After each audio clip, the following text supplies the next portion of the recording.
Hi friends, எல்லா விஷயத்தையும் நம்ம நண்பர்கிட்ட நான் பகிர்ந்துக்கிறேன். இந்த துக்கமான செய்தியும் நான் பகிர்ந்துக்கணும். பார்த்திங்கன்னா, ஒவ்வொரு தடவை நான் வீடியோ போடையில் அப்பா அம்மா புள்ள குட்டியில் எப்படி இருக்கிறாங்கன்னு நான் கேட்பேன். ஆனால் இன்றைக்கி எங்கள் பாட்டிக்கு 95 வயசுக்கு மேலேயே இருக்குது.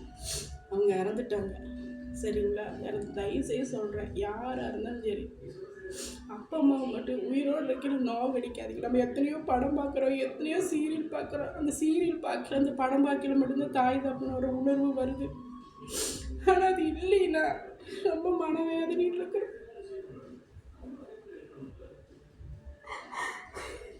அதனால தயவு செய்ய சொல்கிறேன், உயிரோடு இருக்கீங்க அப்பா அம்மாவை நல்ல முறையாக பாருங்கள். அவங்க போனது கடைசியில் நம்ம அழுது பிடிச்சிக்கணும், ஒரு புண்ணியம் இல்லை. அதனால் எல்லாருமே சொல்கிறேன், தயவு செய்து நம்ம நண்பர்களுக்கு எல்லாருக்கும் சொல்கிறேன், கண்டிப்பாக அப்பா அம்மாவை நல்ல முறையாக பாருங்கள். நான் அதை தானே